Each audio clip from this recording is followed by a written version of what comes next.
வணக்கம் நண்பர்களே, இந்த வீடியோவில் ஆர்ஆர்பி குரூப் டி ஓட ப்ரீவியஸ் இயர் கொஷின் பேப்பர் தான் வந்து பார்க்க போகிறோம். ஸோ நம்மளோட சேனலில் group D previous year question paper section வைஸாக அண்ட் ஷிஃப்ட் பேசிஸில் கவர் பண்ணிகிட்ருக்கோம். இன்றைக்கி பார்க்க போகிறது 20th செப்டம்பர் 2018 கேட்கப்பட்ட ஷிஃப்ட் 2க்கான ஜென்ரல் சயின்ஸ் கேள்விகள்.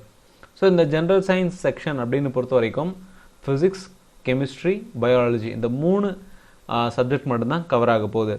குரூப் டியோட பேட்டர்னே பார்த்தோம்னா ஜென்ரல் சயின்ஸ்க்கு மட்டுமே 25 மார்க் வெயிட்டேஜ் கொடுத்துருக்காங்க. ஸோ ஜென்ரல் சயின்ஸ் அப்படின்னு பார்த்தோம்னா 25 மார்க் வெயிட்டேஜ் இருக்கும். And general awareness, so general awareness 20 கேள்விகள் வெயிட்டேஜ் இருக்கும். ரீசனிங் 30 கேள்விகளும், மேக்ஸ் 25 கேள்விகளும் இருக்கும். இதில் இதே ஷிஃப்ட்டுக்கான ஜென்ரல் அவேர்னஸ் கேள்விகள் ப்ரீவியஸாக நம்ம பார்த்துருக்கோம். அதோட லிங்க் டிஸ்கிரிப்ஷனில் கொடுத்துருக்கேன் அண்ட் டாப் ரைட் கார்னர்லையும் கொடுக்குறேன், செக் பண்ணி பாருங்கள். ஸோ வீடியோக்குள்ளே போகலாம். வீடியோவில் ஒவ்வொரு கொஷனுக்கும் அது ரிலேட்டடான ஆன்சரும் ப்ளஸ் இன்னும் சில டீட்டெயிலான சொல்யூஷனும் நம்ம சொல்லியிருக்கோம். ஃபுல்லாக பாருங்கள். யூஸ்ஃபுல்லாக இருந்துச்சுன்னா உங்கள் ஃப்ரெண்ட்ஸுக்கு ஷேர் பண்ணுங்கள். மறக்காமல் நம்ம சேனலுக்கு சப்ஸ்கிரைப் பண்ணுங்கள். அண்ட் எந்த ஒரு கருத்துக்கள் இருந்தாலும் மறக்காமல் கமெண்ட்டில் சொல்லுங்கள். ஏதாவது ஒரு ஆன்சர் இல்லை ஏதாவது ஒரு இன்ஃபர்மேஷன் ராங்காக இருந்தாலும் கமெண்ட்டில் சொல்லுங்கள். So first question, the standard unit for measuring the frequency of sound wave is meter per second, Newton, meter, hertz. ரொம்ப சிம்பிளான கொஷின். சவுண்ட் வேவ் அப்படின்னாலே நம்ம எந்த யூனிட்ல மெஷர் பண்ணுறோம், ஸ்டாண்டர்டான யூனிட் அப்படின்னு பார்த்தோம்னா சவுண்ட் ஃப்ரீக்வன்சி அப்படின்னு வந்துட்டாலே அது ஹெர்ட்ஸ் தான். HZ ஹெர்ட்ஸில் தான் சவுண்ட் வேவோட ஃப்ரீக்வன்சியை மெஷர் பண்ணுறோம். ஸோ இந்த மீட்டர் பர் செகண்ட் இது எதுக்காக, இது எந்த யூனிட்டோட எந்த குவான்டிட்டியோட ஸ்டாண்டர்டான யூனிட் அப்படின்னு பார்த்தோம்னா வெலாசிட்டி. மீட்டர் அப்படின்னு பார்க்கும்போது எனக்கு லென்த்து அண்ட் செகண்ட் பார்க்கும்போது டைம். ஓகேங்களா? ஸோ டிஸ்டன்ஸ் பை டைம் தான் வெலாசிட்டியோட ஃபார்முலா. Distance by time. அந்த நியூட்டன். ஸோ இப்போ நியூட்டன் அப்படிங்கிறது எந்த குவான்டிட்டிக்கு வரும் அப்படின்னு பார்த்தோம்னா ஃபோர்ஸோட ஸ்டாண்டர்டான யூனிட் தான் நியூட்டன். ஃபோர்ஸோட யூனிட் தான் Newton. And fundamental quantity, fundamental unit அப்படின்னு பார்த்தோம்னா 7 இருக்குது. அதில் இன்னொன்று முக்கியமானது அப்படின்னு பார்த்தோம்னா மாஸோட யூனிட். மாஸோட யூனிட் வந்து கிலோகிராம். அண்டு கேண்டலா, இதுவும் ஒரு ஃபண்டமெண்டல் யூனிட் தான். One of the 7 fundamental unit. And இன்னொன்று வந்து மோல். ஓகேங்களா? ஸோ இந்த கேண்டலா அப்படிங்கிறது பார்த்தோம்னா லூமினஸ் இன்டென்சிட்டி.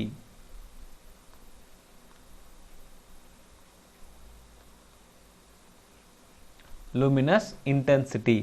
மோல் அப்படிங்கிறது பார்த்தோம்னா amount of substance.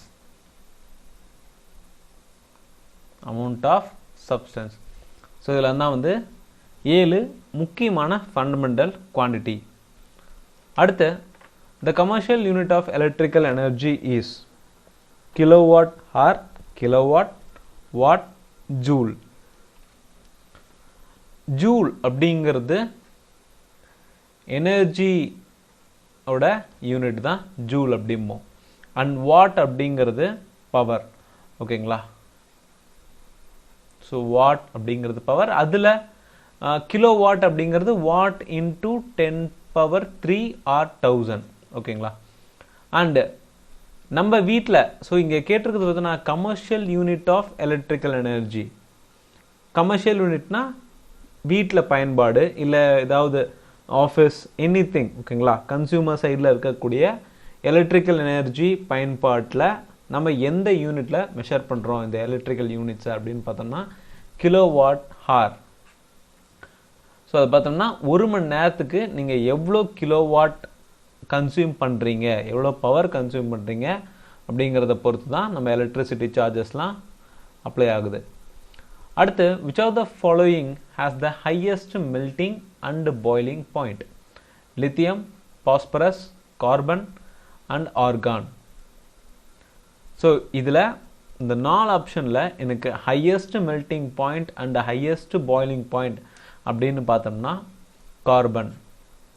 கார்பனோட atomic number அப்படிங்கிறது 6.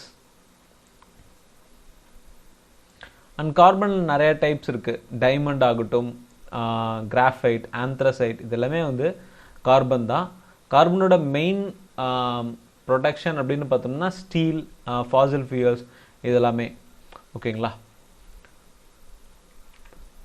Acidity in a person can be cured by consuming baking soda solution, vinegar solution, lemon juice, butter, milk.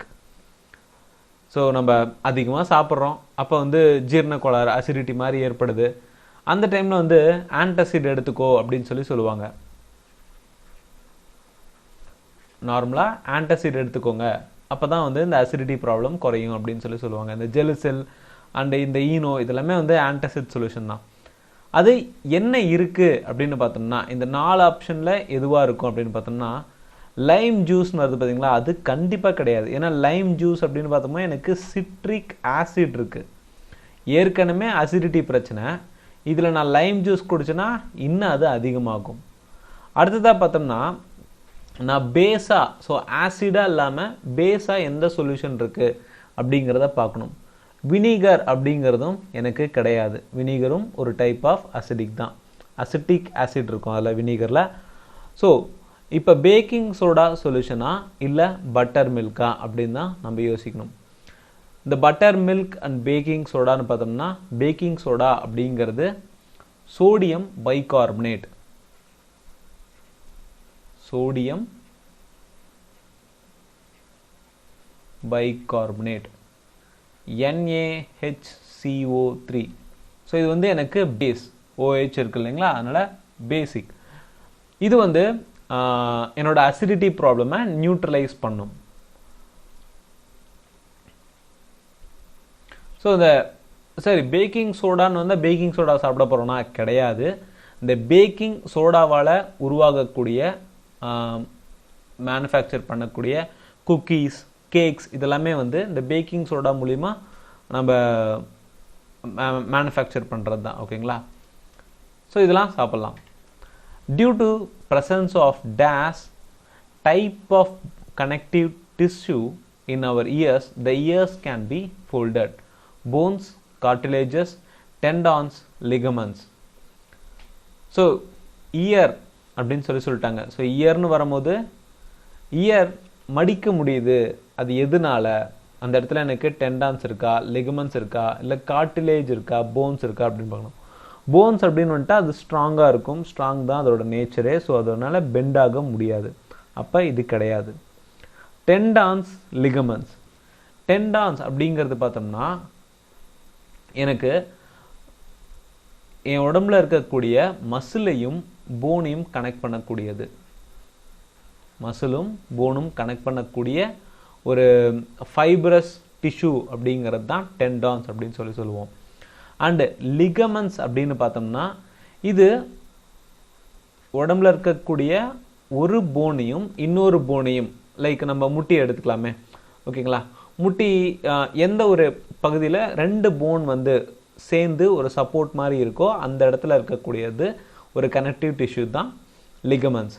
So அப்போ டெண்டான்ஸும் கிடையாது, லிகமெண்ட்ஸும் கிடையாது. என்னோட ஆன்சர் பார்த்தோம்னா கார்டிலேஜஸ். ஸோ இந்த கார்டிலேஜ் அப்படிங்கிறது ஸ்ட்ராங்காகவும் இருக்கும், ஃப்ளெக்சிபிளாகவும் இருக்கும். இதுதான் வந்து இயர்லாம் இருக்குது. அண்டு இந்த கார்டிலேஜஸில் ரொம்ப முக்கியமான பாயிண்ட் அப்படின்னு பார்த்தோம்னா, இந்த கார்டிலேஜஸில் பிளட் வெசல்ஸ் கிடையாது, நர்வ்ஸ் கிடையாது. ஸோ கார்டிலேஜஸில் நம்ம ரொம்ப இம்பார்ட்டண்டாக தெரிஞ்சுக்க வேண்டியது பிளட் வெசல்ஸ். பிளட் வெசல்ஸ் கிடையாது, அதே மாதிரி நர்வ்ஸும் கிடையாது. ஓகேங்களா?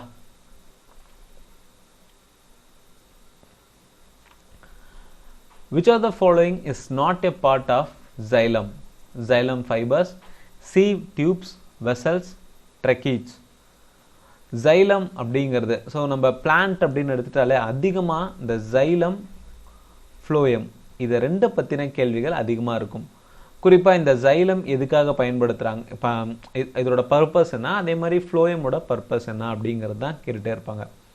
xylem அப்படின்னு எடுத்துட்டோம்னா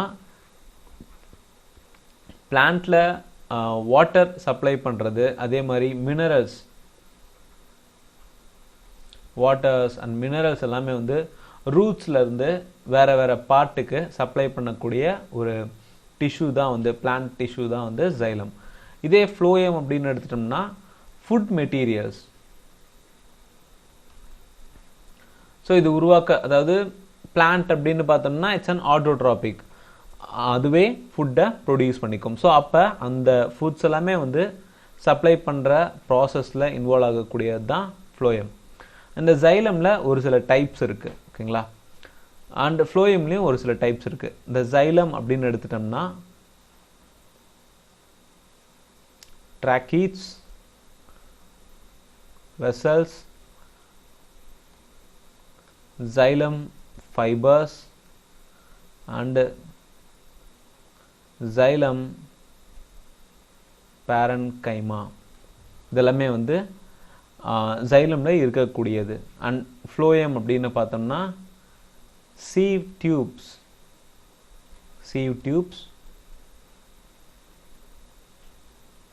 companion cells, phloem parenchyma and phloem fibers. So இப்போ question பார்த்தோம்னா which is not a part of xylem, இந்த நாலுல xylem எது இல்லை அப்படின்னு கேட்டிருக்காங்க. sieve tubes அப்படிங்கிறது ஃப்ளோயமோட ஒன் ஆஃப் த பார்ட், ஓகேங்களா. ஸோ இதெல்லாம் ரொம்ப இம்பார்ட்டண்டாக நீங்கள் தெரிஞ்சுக்க வேண்டியது. இந்த ஜைலமில் 4 முக்கியமான இது இருக்குது, 4 part: tracheids, vessels, xylem fibres and xylem parenchyma. Phloem அப்படின்னு பார்த்தோம்னா sieve tubes, companion cells, phloem parenchyma and phloem fibers.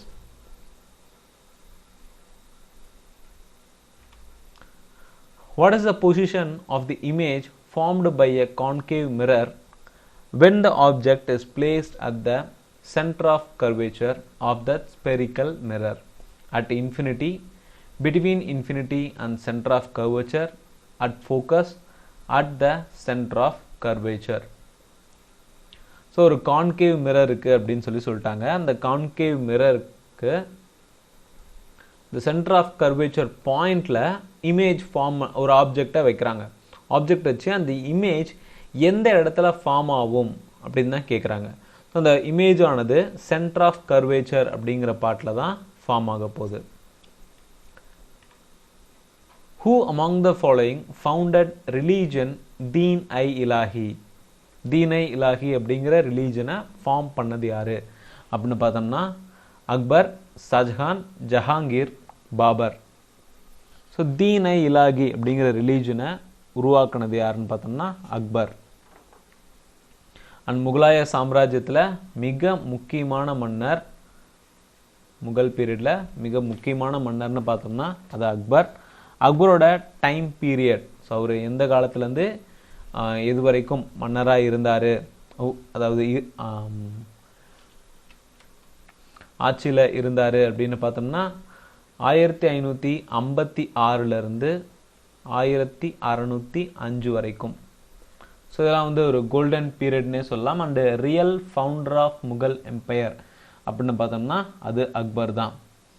So Akbar அப்படின்னு எடுத்துட்டோம்னா அக்பர் அவர்கள் அவரோட அப்பா வந்து ஹுமாயூன். ஹுமாயூனோட எல்டஸ்ட் சன், ஹுமாயூனோட எல்டஸ்ட் சன் தான் அக்பர். அண்ட் இந்த Deen-i-Ilahi ரிலீஜன் ரிலேட்டடாக இன்னொரு முக்கியமான கேள்வி அப்படின்னு பார்த்தோம்னா இந்த ரிலீஜனை முதல்ல ஆதரித்த ஒரு ஹிந்து அப்படின்னு கேட்டாங்கன்னா அது பீர்பால். ரொம்ப இம்பார்ட்டன்ட்.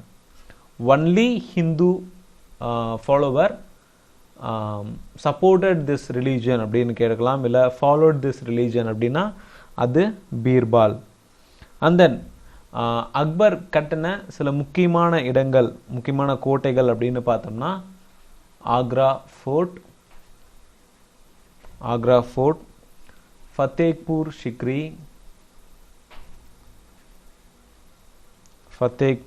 சிக்ரி, லகூர் fort, Allahabad fort, Humayun tomb. Humayun tomb எங்கே இருக்குது அப்படின்னு பார்த்தோம்னா டெல்லியில். அண்டு புலந்த் தர்வாசா, புலந்த் தர்வாசா இது வந்து ஃபத்தேக்பூர் சிக்ரியில் தான் இருக்குது. ஸோ இது வந்து ரொம்ப முக்கியமாக கேட்கக்கூடியது. அண்டு இவர் வந்து ஒரு துறவிக்கு சலீம் கிறிஸ்டி தாம், இது வந்து ஃபத்தேக்பூர் சிக்ரியில் தான் இருக்குது. இது ரொம்ப இந்த சலீம் கிறிஸ்டி அப்படிங்கிறவங்க வந்து ஒரு துறவிங்களா. அண்டு அக்பரோட காலத்தில் முகலோட காலத்தில் எது வந்து அஃபீஷியல் லாங்குவேஜாக இருந்தது அப்படின்னு பார்த்தோம்னா பர்ஷியன் தான் வந்து அஃபீஷியல் லாங்குவேஜாக இருந்தது. அண்ட் மன்சப்தாரி சிஸ்டம் அப்படிங்கிறத கொண்டு வந்ததும் அக்பர் தான். ஓகேங்களா. ஸோ இதெல்லாமே வந்து அக்பரை பற்றின சில முக்கியமான பாயிண்ட்ஸ், இதெல்லாம் ஞாபகம் வச்சுக்க வேண்டியது. அடுத்தது, calculate the current drawn from the generator having a voltage output of 220 volt when connected to a motor having a power of 1100 watt, 5 ampere, 50 ampere, 10 ampere, 100 ampere. So இது வந்து ஃபிசிக்ஸ் ரிலேட்டடான ஒரு கேள்வி. குரூப் டியை பொறுத்த வரைக்கும் ஜென்ரல் சயின்ஸ் அப்படின்னு எடுத்துட்டோம்னா physics, chemistry, biology அப்படிங்கிற 3 தான் கவர் ஆகுது, நம்ம முன்னாடியே சொல்லிட்டோம். அதுலேயும் குறிப்பாக ஃபிசிக்ஸில் இந்த மாதிரி ப்ராப்ளம்ஸ் அதிகமாக கேட்பாங்க. கண்டிப்பாக 3 ப்ராப்ளம்ஸ் ஆச்சும் ஃபிசிக்ஸ்லேருந்து வந்தே தீரும். அண்டு இந்த ப்ராப்ளம்ஸ் எல்லாமே மேக்ஸிமம் இந்த ரெசிஸ்டர், பவர் ரிலேட்டட், இது ரிலேட்டடான ஃபார்முலாஸ் அண்ட் தென் ஸ்பீட் ரிலேட்டடான ஃபார்முலாஸாக தான் இருக்கும். ஓகேங்களா. ஸோ இங்கே என்ன கொடுத்துருக்காங்க அப்படின்னு பார்க்கலாம். கிவன் என்ன அப்படின்னு பார்த்தோம்னா ஒரு ஜென்ரேட்டர் இருக்குது. அந்த ஜென்ரேட்டரோட வோல்டேஜ் அவுட்புட் அப்படின்னு பார்த்தோம்னா 220 வோல்ட். அடுத்ததாக அந்த ஜென்ரேட் ப்ரொடியூஸ் பண்ணக்கூடிய பவர், ஓகேங்களா, அந்த ஒரு மோட்டார்கிட்ட கனெக்ட் பண்ணுறாங்க. அந்த மோட்டாரோட பவர் அப்படின்னு பார்த்தோம்னா 1100 வாட். இப்போ அந்த மோட்டார் எனக்கு எவ்வளோ கரண்ட்டை கன்சியூம் பண்ணுது அப்படிங்கிறத நான் தெரிஞ்சுக்கணும். அதுக்கு power, so electric power equal to voltage into current. In short P equal to VI. இந்த ஃபார்முலா தான் இங்கே நம்ம பயன்படுத்த போகிறோம். நமக்கு எலக்ட்ரிக் பவர் அப்படிங்கிறது தெரியும், 1100, வோல்டேஜ் 220 இன்ட்டு கரண்ட் எக்ஸ்னு வச்சுக்கலாம். ஓகேங்களா. ஏன் நம்ம வேணாம் எக்ஸ் வேணாம், ஐன்னு வச்சுக்கலாம். அண்ட் தென் கேன்சல் பண்ணலாம், 0 cancel and 2 1 0 and 5. So current equal to 5 ampere. ஓகேங்களா. கரண்ட்டோட வேல்யூ அப்படின்னு பார்த்தோம்னா 5 ஆம்பியர். ஸோ இந்த ப்ராப்ளம் உங்களுக்கு புரிஞ்சதுன்னா நம்ம சேனலுக்கு சப்ஸ்கிரைப் பண்ணுங்கள். அண்ட் மறக்காமல் பெல் ஐக்கானை கிளிக் பண்ணி ஆல் அப்படிங்கிற ஆப்ஷனை செலக்ட் பண்ணிக்கோங்க. அதான் நம்ம போஸ்ட் பண்ணுற எந்த ஒரு வீடியோ இருந்தாலும் உங்களுக்கு நோட்டிஃபிகேஷனாக வரும்.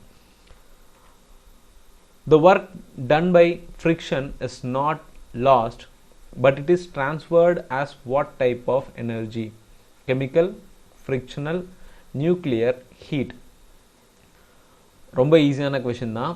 அதாவது ஒரு எனர்ஜி இஸ் நெய்தர் கிரியேட்டட் நார் டெஸ்ட்ராய்ட் அப்படின்னு ஒரு லாவே இருக்குது. இப்போ ஒரு ஃப்ரிக்ஷன் மூலிமா ஒரு எனர்ஜி வந்து ப்ரொடியூஸ் ஆகுது. ஓகேங்களா. அந்த எனர்ஜி எனக்கு என்னவா டிரான்ஸ்ஃபர் ஆகும் அப்படின்னு பார்த்தோம்னா ஃப்ரிக்ஷன் அப்படிங்கிறது உராய்வு அப்படிம்பாங்க. ஸோ அந்த மாதிரி ஒரு உராய்வு ஏற்படுதுன்னா அந்த இடத்துல எனக்கு ஹீட் ப்ரொடியூஸ் ஆகுங்களா. ஸோ அப்போ அந்த ஃப்ரிக்ஷனல் எனர்ஜி அப்படிங்கிறது எனக்கு ஹீட் எனர்ஜியாக மாறுது. அடுத்து, the atomic number of potassium is 19 and the mass number is 39. The number of neutron in its atom is 19, 39, 20, 58. So நமக்கு அட்டாமிக் நம்பர் பொட்டாசியம் வந்து K. ஸோ பொட்டாசியமோட அட்டாமிக் நம்பர் அப்படின்னு பார்த்தோம்னா 19 கொடுத்துட்டாங்க. And mass number 39. ஸோ இதில் ப்ரெசண்ட்டாக இருக்க பொட்டாசியமோட neutron எத்தனை அப்படின்னு தான் கேட்டிருக்காங்க. Neutron equal to mass number by minus atomic number. Mass number minus atomic number. 39 minus 19 equal to 20.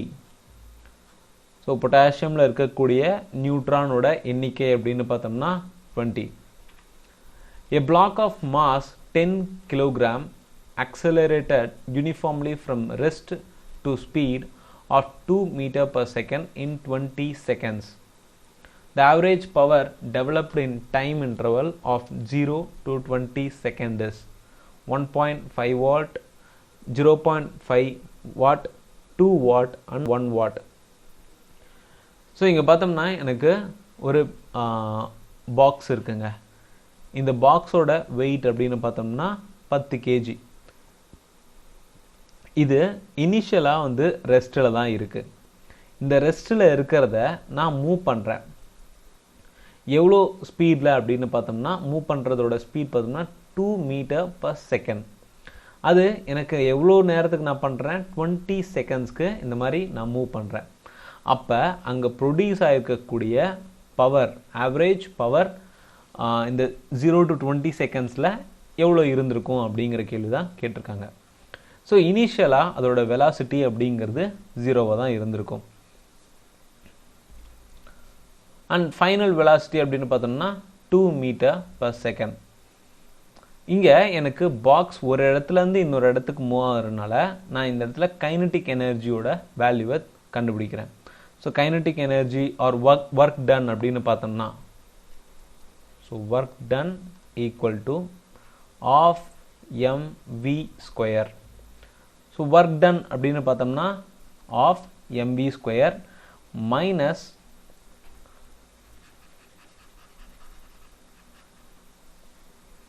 So ஏன்னா ஒரு இடத்துல இருந்து எனக்கு இன்னொரு இடத்துக்கு மூவ் ஆகுது. அப்போ ஒரு இனிஷியல் வெலாசிட்டின்னு இருக்கும், ஒரு ஃபைனல் வெலாசிட்டின்னு அப்படின்னு இருக்கும். இனிஷியல் வெலாசிட்டி எனக்கு 0, final velocity 2 meter per second. ஓகேங்களா? So work done equal to half m v square minus half m u square. இதில் m அப்படிங்கிறது என்னோட மாஸ் வேல்யூ 10 kg.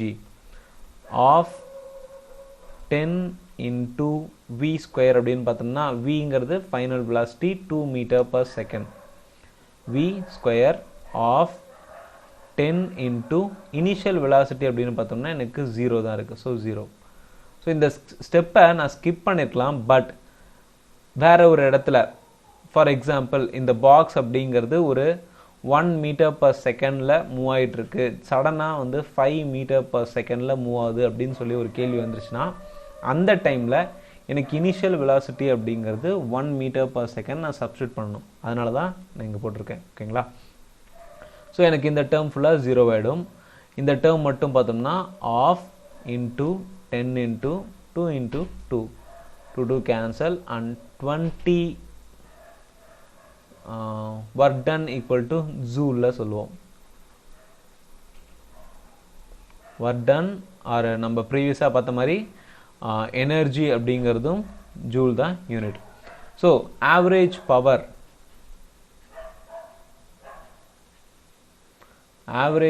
ஏன்னா எனக்கு average power developed in time interval of 0 to 20 seconds அப்படின்னு கேட்டிருக்காங்க. அந்த 20 செகண்டில் எனக்கு எவ்வளோ பவர் ப்ரொடியூஸ் ஆகிருக்கு பார்த்தோம்னா 20 by 20. Sorry, total work done by total time. Total work done அப்படிங்கிறது 20 and total time அப்படிங்கிறது 20. So 1 watt அப்படிங்கிறது தான் என்னோட average power. Clear? The tendency of a body to resist change in a state of rest or state of motion is called momentum, inertia, force, Newton. So ஒரு பாடி அப்படிங்கிறது வந்து ஒரு ரெஸ்ட்டில் இருக்குன்னு வச்சுக்கலாம். இப்போ இந்த ரெஸ்ட்டில் இருக்கிறது டக்குன்னு எனக்கு மோஷன் ஸ்டேட்டுக்கு, மூவிங் ஸ்டேட்டுக்கு மாறணும்னா நான் ஒரு புல் கொடுக்கணுமா, ஸோ நான் ஒரு ஃபோர்ஸை அப்ளை பண்ணும். ஸோ அந்த ஃபோர்ஸை அப்ளை பண்ணால் தான் இந்த ரெஸ்ட் அப்படிங்கிற ஸ்டேட்டில் இருந்து மோஷன் அப்படிங்கிற ஸ்டேட்டுக்கு மாறும். ஒரு வேளை மோஷனில் இருக்குன்னா அதை நான் ஸ்டாப் பண்ணும், ரெஸ்ட்டுக்கு கொண்டு வரணும்னா ஒரு ஃபோர்ஸ் நான் கொடுக்கணும். ஸோ இந்த மாதிரி ஒரு சேஞ்ச் ஆஃப் ஸ்டேட்டுக்கு முக்கியமானது அப்படின்னு பார்த்தோம்னா எது, அந்த சேஞ்ச் ஆஃப் ஸ்டேட்டை வந்து நான் ஒரு ஃபோர்ஸ் கொடுக்குறேன்னா அந்த ஃபோர்ஸ்க்கு ஆப்போசிட்டாக ஒன்று செயல்படும் இல்லைங்களா. இப்போ ரெஸ்ட்டில் இருக்குது, நான் ஃபோர்ஸ் கொடுக்குறேன், ஃபோர்ஸ் கொடுத்து தள்ளும்போது எனக்கு ஆப்போசிட்டாக ஒரு ஃபோர்ஸ் வந்து வேலை செய்யும், அதுதான் இனர்ஷியா. ஸோ இந்த இனர்ஷியா அப்படிங்கிறது வந்து ஃபார் எக்ஸாம்பிள் இப்போ நம்ம வந்து காரில் போயிட்டுருக்கோம்னு வச்சுக்கோங்களேன். காரில் ஒரு 60 km/h போயிட்டுருக்கோம். இந்த 60 km/h நம்ம போயிட்டுருக்கும்போது நம்ம ஸ்டேஷ்னரியாக உட்காந்து தான் இருப்போம், ஓகேங்களா. டக்குன்னு நம்ம பிரேக் அடிக்கிறோன்னு வச்சுக்கோங்களேன், அந்த கார் சடனாக நிற்கும். பட் நம்மளோட ரெஸ்ட்ல இருந்து கொஞ்சம் மூமெண்ட் முன்னாடி ஜர்க் அடிப்போம், முன்னாடி அப்படியே லீன் ஆகும். அந்த லீனுக்கானது தான் இனர்ஷியா அப்படின்னு சொல்லி சொல்கிறோம். ஓகே, ஸோ இது பார்த்தோன்னா கார் தான் மூமெண்ட்டில் இருக்குது, நாம் ஒரே இடத்துலையே உட்காந்துட்டு இருக்கோம். நம்ம இந்த ரெஸ்ட் பொசிஷன்லேருந்து டக்குன்னு ஒரு டக்குன்னு ஒரு புல் வருது இல்லைங்களா, முன்னாடி லீன் வரும் இல்லையா, அது வந்து மோஷன் ஸ்டேட்டுக்கு மாறுற மாதிரி கணக்கு வரும். Okay, next, which is an analogous organ? The tail fin of the lobster and the flukes of the whale, a human arm and a bull's leg, a bat wing and a whale's fin, a leg of dog and the flipper of dolphin. The analogous organ அப்படிங்கிறது பார்த்தோம்னா, so analogous organ வேற வேற அனிமலுக்கு இல்லை வேற வேற living கிரியேச்சருக்கு different ஸ்ட்ரக்சராக இருக்கும். Different ஸ்ட்ரக்சராக இருக்கும், but functions அப்படின்னு வரும்போது சேமாக இருக்கும். ஸோ இங்கே கொடுத்துருக்கிறதுலே எது அப்படின்னு பார்த்தோம்னா, லாப்ஸ்டரோட டெயில் ஃபின்னும் வேலோட ஃப்ளூக்ஸும் ஸ்ட்ரக்சரில் வேணால் டிஃப்ரெண்ட்டாக இருக்கலாமே தவிர, பட் அதோட ஃபங்க்ஷன் அப்படிங்கிறது சேம். So answer A.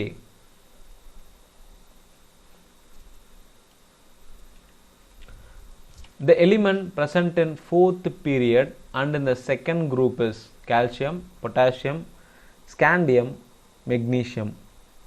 இது கொஞ்சம் டிஃபிகல்ட்டுன்னு சொல்ல முடியாது, பட் பீரியாடிக் டேபிளில் நமக்கு ஒரு குறிப்பிட்ட அளவுக்கு எலிமெண்ட்ஸ் தெரிஞ்சிருக்கணும், ஓகேங்களா. ஸோ ஃபோர்த்து பீரியட் செகண்ட் குரூப்பில் இருக்கக்கூடிய எலிமெண்ட் அப்படின்னு பார்த்தோம்னா கால்சியம். அண்ட் கால்சியமோட அட்டாமிக் நம்பர் அப்படிங்கிறது வந்து 20. பொட்டாசியம் அப்படின்னு பார்த்தோம்னா இதோட அட்டாமிக் நம்பர் வந்து 19, scandium 21, magnesium 12. Each consecutive member of the family of hydrocarbon differs from the previous member of the dash group: methylene, ethyl, methyl, ethylene. So hydrocarbon family அப்படிங்கிறது பார்த்தோம்னா நம்ம saturated, unsaturated and aromatic அப்படின்னு சொல்லி சொல்லுவோம். அதுலேயும் வந்து இந்த அன்சேச்சுரேட்டட் குரூப்பில் ஒரு கான்சிக்யூட்டிவாக வரும். ஃபார் எக்ஸாம்பிள் இப்போ பார்த்தோம்னா CH4, C2H6 அண்டு C3H8 இதில் பார்த்தோம்னா கான்சிக்யூட்டிவாக வரும், பட் ஆனால் அதோட நேச்சர் அப்படிங்கிறது டிஃபர் ஆகும். ஸோ இந்த மாதிரி வரக்கூடியது அப்படின்னு பார்த்தோம்னா மெத்திலீன், ஓகேங்களா. மெத்திலீன் அப்படிங்கிறது தான் வந்து ஃபஸ்ட்டு இருக்கக்கூடிய ஒரு மெம்பரை விட அடுத்து கான்சிக்யூட்டிவாக வரக்கூடிய கார்பன் எக்ஸ்ட்ராவோ ஒரு கார்பன் ஆட் ஆகுது, பட் அந்த பக்கம் ப்ராப்பர்ட்டியே என்டையராக சேஞ்ச் ஆகக்கூடியது மெத்திலின் குரூப் தான். A plant that does not grow through vegetative propagation is rose, papaya, banana, orange. So vegetative propagation அப்படின்னு பார்த்தோம்னா வெஜிடேட்டிவ் ப்ராபகேஷன் அப்படிங்கிறது வந்து ஒரு நேச்சுரலாக நடக்கக்கூடியது. அந்த பிளான்ட்டில் இருக்கக்கூடிய ஸ்டெம்ஸோ ரூட்டோ இல்லை லீவ்ஸோ அது மூலிமா ஒரு ப்ராபகேஷன் ஆனது நடக்கும். ஸோ அந்த வகையில் இதில் எது வந்து வெஜிடேட்டிவ் ப்ராபகேஷன் கிடையாது அப்படின்னு பார்த்தோம்னா பப்பாயா. ஸோ பப்பாயா அப்படிங்கிறது வந்து யூஸ்வலாக வந்து சீட்ஸ்ங்களா, சீட்ஸ் மூலிமா வந்து ப்ராபகேஷன் நடக்கும். அதனால் இது வந்து வெஜிடேட்டிவ் ப்ராபகேஷன் அப்படிங்கிறது கிடையாது. Next, which are the following changes to gypsum when mixed with water? Calcium phosphate, sodium hydrogen carbonate, calcium phosphate hemihydrate, calcium sulfide hemihydrate. இந்த குறிப்பிட்ட 4 ஆப்ஷனில் எனக்கு வாட்டர் கூட மிக்ஸ் ஆனிச்சுன்னா எது ஜிப்சமாக மாறும்? ஸோ ஜிப்சம் அப்படிங்கிறது பார்த்தோம்னா கால்சியம் சல்ஃபேட் டைஹைட்ரேட் அப்படின்னு சொல்லுவோம். அண்டு ஃபார்முலா அப்படின்னு பார்த்தோம்னா Ca2CaSO4 (2H2O). ஸோ இதுதான் ஜிப்சமோட ஃபார்முலா. அண்டு ஜிப்சம் அப்படிங்கிறது வந்து நம்ம சாயிலோட அசிடிட்டி லெவலை அதிகப்படுத்துறதுக்கு பயன்படுத்தக்கூடிய ஒரு மினரல் வகை தான். ஓகேங்களா? அதுலேயும் குறிப்பாக எனக்கு வந்து இந்த ஜிப்சம் அப்படிங்கிறது வந்து கால்சியம்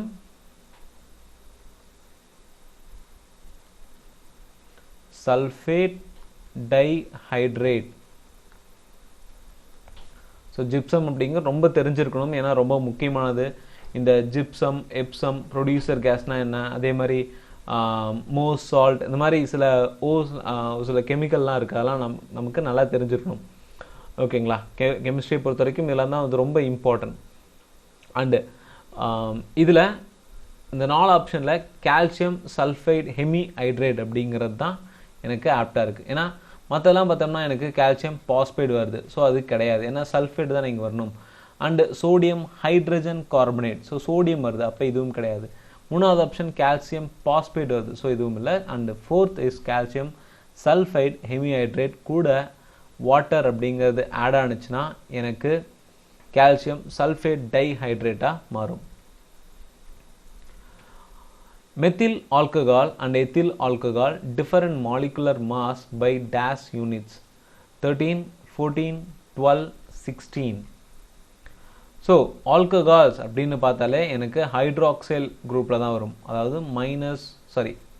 OH குரூப் இதுதான் ஆல்கஹால் அப்படின்னு சொல்லுவோம். அதில் எத்தில் ஆல்கஹால், ஸோ எத்தில் ஆல்கஹால்னு பார்த்தோம்னா C2H5OH அண்ட் மெத்தில் ஆல்கஹால் பார்த்தோம்னா CH3OH. அண்ட் எத்தில் ஆல்கஹாலோட மாலிகுலர் மாஸ் அப்படின்னு பார்த்தோம்னா 46. மெத்தில் ஆல்கஹாலோட மாலிகுலர் மாஸ் அப்படின்னு பார்த்தோம்னா 32. ஸோ அதுக்கான மாலிகுலர் மாஸோட டிஃபரன்ஸ் அப்படின்னு நான் பார்த்தோன்னா ஆன்சர் இஸ் 14. ஓகேங்களா? ஸோ அப்படின்னா நான் எல்லா மாலிகுலர் மாஸும் தெரிஞ்சுக்கணுமா அப்படின்னு கேட்டால் கிடையாது. ஒரு சில முக்கியமானது இந்த மாதிரி எத்தில் ஆல்கஹால் மெத்தில் ஆல்கஹால்லாம் வந்து ரிப்பீட்டடாக நம்ம அதிகமாக கேட்கக்கூடியது, அந்த சப்ஜெக்டில் நிறைய படிக்கக்கூடியது தான். இதுக்கான மாலிகுலர் மாசஸ்லாம் தெரிஞ்சு வச்சுக்கிறது ரொம்ப முக்கியம்தான். A body is thrown vertically upwards during its rise. The potential energy dash and the kinetic energy dash. Decreases, increases, remains same, decreases, increases. So ஒரு பொருள் இருக்குது, இந்த பொருளை நான் வெர்டிக்கலாக மேல் நோக்கி தூக்கி போகிறேன்னா அந்த பொருளோட பொட்டென்ஷியல் எனர்ஜியும் கைனட்டிக் எனர்ஜியும் என்னவாகும்?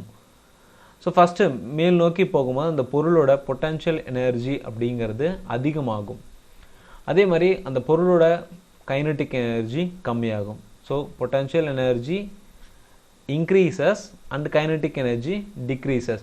இது பார்த்தோம்னா எனக்கு இங்கே ஹிண்ட் கொடுத்துருக்காங்க பாருங்கள், டூரிங் இட்ஸ் ரைஸ். ஸோ மேலே போகும்போது பொட்டென்ஷியல் எனர்ஜி அதிகமாகும், கைனட்டிக் எனர்ஜி கம்மியாகும்.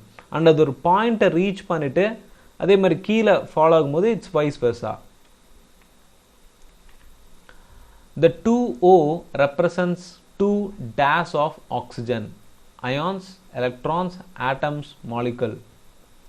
ஸோ ஆக்சிஜனில் 2O அப்படிங்கிறது எதை மென்ஷன் பண்ணுது அப்படின்னு பார்த்தோம்னா ஆட்டம். ரொம்ப சிம்பிளானது தான், பட் கொஞ்சம் ட்ரிக்கியானதும் கூட. ஓகேங்களா?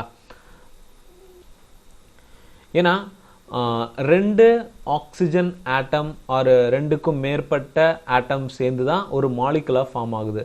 அப்போ இந்த மாலிகுல் அப்படிங்கிறதுல வராது. ஆக்சிஜன் அப்படின்னு பார்த்தோம்னா O2ன்னு தானே சொல்லுவோம். So 2 oxygen. கிளியர்? ஸோ இந்த 2 ஆக்சிஜனில் ஒரு ஆக்சிஜன் அப்படிங்கிறது நம்ம ஆட்டம் தான் சொல்லுவோம். அயான்ஸ் கிடையாது, எலக்ட்ரான்ஸ் கிடையாது. ஆட்டம்ஸ் நம்ம மேக்ஸிமம் கன்ஃபியூஸ் ஆகுறது ஆட்டமா மாலிகுலா. மாலிகுல் அப்படிங்கிறது 2 இல்லைனா 2க்கும் மேற்பட்ட ஆட்டம் சேர்ந்தது தான் மாலிகுல். அதில் கிளியராக இருந்துக்கோங்க. Dash never occupy singly in nature. Force, momentum, velocity, pressure. So இதில் எது தனிச்சு செயல்படாது அப்படின்னு பார்த்தோம்னா ஃபோர்ஸா, மொமெண்டமா, வெலாசிட்டியா, ப்ரெஷரா? ஸோ தனியாக அக்கறாகாத ஒரு விஷயம் அப்படின்னு பார்த்தோம்னா force. Force never occur சிங்லி in nature. Force அப்படிங்கிறது பார்த்தோம்னா 2 பாடிஸோட ஒரு இன்ட்ராக்ஷன் அப்படிங்கிறது தான் வந்து ஃபோர்ஸ் அப்படின்னு சொல்லுவோம். இப்போ நம்ம ப்ரீவியஸாக சொன்ன மாதிரி நான் ஒரு பாக்ஸை நான் மூவ் பண்ணுறேன்னா, ஒரு மேனா, ஓகேங்களா, ஒரு மேனா நான் ஒரு பாக்ஸை, ஒரு 20 கிலோ பாக்ஸை மூவ் பண்ணுறேன்னா இந்த பொருளோடையும் என்னோடையும் ஏற்படக்கூடிய ஒரு இன்ட்ராக்ஷன் தான் ஃபோர்ஸ் அப்படின்னு சொல்கிறோம். ஓகேங்களா? அந்த மாதிரி தனியாக ஃபோர்ஸ் தனிச்சு செயல்படாது. அண்டு ஃபோர்ஸோட எஸ்ஐ யூனிட் அப்படின்னு பார்த்தோம்னா Newton. டாப்ரனர் could identify only dash triads from the elements known at that time 1, 3, 4, 2. ரொம்ப சிம்பிள். ட்ரையாட்ஸ் அப்படின்னே கொடுத்துட்டாங்க. ஈஸியாக கொஷின்லேயே ஆன்சர் இருக்குங்க. டாப்ரனர் அப்படிங்கிறது வந்து ஒரு 3 ஆட்டம், அதாவது 3 எலிமெண்ட்டை ஒன்று ஒன்றா சேர்த்தி வந்து சொன்னார். ஸோ 3 ட்ரையாட்ஸ் அப்படின்னு இருக்கு. அப்போ ஆன்சரும் 3 தான். For example lithium, sodium and potassium 3மே வந்து ட்ரையாட்ஸ் அப்படிங்க 3 வந்து ஒரே மாதிரி நேச்சர் உடையது அப்படின்னு சொல்லிட்டு எக்ஸ்பிளைன் பண்ணார். அந்த மாதிரி 3 எலிமெண்ட்டாக பண்ணி ஒரு பீரியாடிக் டேபிள் சொல்ல பார்த்தாரு. பட் அது வந்து செயல்படல. Herbivorous requires a longer small intestine to digest proteins, fats, cellulose, vitamins. ரொம்ப என்ன சொல்கிறதுனா ரொம்ப நாலேஜபிள் கொஷினே சொல்லலாம். ஓகேங்களா? ஸோ இந்த கொஷினை பொறுத்த வரைக்கும் ஹெர்பிவோரஸ்க்கு ஸ்மால் இன்டெஸ்டைன், ஸோ நமக்கும் வந்து ஸ்மால் இன்டெஸ்டைன், லார்ஜ் இன்டெஸ்டைன்லாம் இருக்குது. அதுலேயும் இந்த ஆடு மாடுகளுக்கெல்லாமே வந்து இந்த ஸ்மால் இன்டெஸ்டைனுங்க அப்படின்னு ரொம்ப பெருசாக இருக்கும். அது எதனால இருக்குது, எதை வந்து டைஜஸ்ட் பண்ணுறதுக்காக இது ஹெல்ப்ஃபுல்லாக இருக்குது அப்படின்னு பார்த்தோம்னா செல்லுலோஸ். ஓகேங்களா? செல்லுலோஸ் அப்படிங்கிறது பிளான்ஸில் தான் இருக்கும். ஸோ இந்த க்ரீன் ஆர் லீஃப்லி வெஜிடபிள்ஸ் அப்படின்னு சொல்லுவோம். இப்போ கீரை வகைகளாகட்டும் இல்லை புற்களாகட்டும், இதெல்லாமே வந்து செல்லுலோஸ் அப்படிங்கிறது ப்ரெசண்ட்டாக இருக்கும். இந்த செல்லுலோஸை, அதாவது இப்போ நம்ம ஒரு கீரை எடுத்துக்கலாமே, இந்த கீரையை என்னால் ஒரு ஹியூமனால் பச்சையாக திங்க முடியுமா அப்படின்னா முடியாது. ஏன்னா ஜீரணிக்காது. பட் ஒரு மாடால் சாப்பிட முடியும், ஒரு ஆடால் சாப்பிட முடியும். ஏன்னா அந்த கீரையில் இருக்கக்கூடிய செல்லுலோஸை அவங்களால ஜீரணிச்சுக்க முடியும், பட் ஹியூமன்ஸால் முடியாது. அதனால நம்ம என்ன பண்ணுவோம், அந்த கீரையை கொஞ்சமாக சூடு பண்ணுவோம். ஸோ குக்கிங் அப்போ அந்த செல்லுலோஸ் வந்து ஈஸியாக பிரேக் டவுன் ஆகிடும். ஸோ அப்போ அந்த செல்லுலோஸ் பிரேக் டவுன் ஆனதுக்கப்புறம் நமக்கு ஈஸியான டைஜஷன் இருக்குது. இதுதான் ரொம்ப இம்பார்ட்டண்டானது.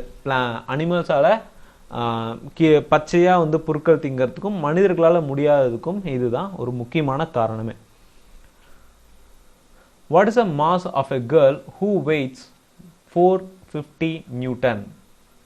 450 kg, 4.5 kg, 45 kg, 45.9 kg. So யூஸ்வலாக வெயிட் இங்கே கொடுத்துருக்கிறது வந்து நமக்கு வெயிட் கொடுத்துருக்காங்க. வெயிட் வந்து 450 நியூட்டன். பட் வெயிட்டோட ஃபார்முலா அப்படின்னு பார்த்தோம்னா மாஸ் இன்டு கிராவிட்டி. இப்போ மாஸ் தான் கேட்டிருக்காங்க ஓகேங்களா. வெயிட் அப்படிங்கிறது 450, மாஸ் அப்படின்னு பார்த்தோம்னா எனக்கு கேட்டிருக்கிறதே அதுதான். ஸோ எம்னே வச்சுக்கிறேன். இன்டு கிராவிட்டின்னு பார்த்தோம்னா 9.8. So mass equal to 450/9.8. So என்னடா 9.8ன்னு இருக்கே அப்படின்னு பார்த்தோம்னா ரவுண்ட் ஆஃப் பண்ணிக்கலாம், 10ன்னு வச்சுக்கலாம். அப்போ 45 வரும். 9.8. ஸோ நீங்கள் 45 வரலாம், 45 செலக்ட் பண்ணிடாதீங்க, வேண்டாம். ஏன்னா இங்கே 9.9 நம்ம ரவுண்ட் ஆஃப் பண்ணியிருக்கோம். அப்போ கொஞ்சம் தள்ளி எடுக்கலாம் வேல்யூ. 445.9 தான் என்னோட ஆன்சர் ஓகேங்களா. ஸோ நான் சிம்பிளிஃபைக்காக இது சொன்னேங்க. நீங்கள் 9.8ன்னு வச்சு கூட கால்குலேட் பண்ணிக்கலாம். 45.9 தான் வரும் ஆன்சர். ஸோ நம்ம 25 கொஷின்ஸுமே வந்து கவர் பண்ணியிருக்கோம். வீடியோ யூஸ்ஃபுல்லாக இருந்துச்சுன்னா உங்கள் ஃப்ரெண்ட்ஸுக்கு ஷேர் பண்ணுங்கள். மறக்காமல் நம்ம சேனலுக்கு சப்ஸ்கிரைப் பண்ணுங்கள். ஆல் அப்படிங்கிற ஆப்ஷனை செலக்ட் பண்ணி மறக்காமல் உங்களோட கருத்துக்களை கமெண்ட்டில் சொல்லுங்கள். தேங்க்யூ ஃபார் வாட்சிங்.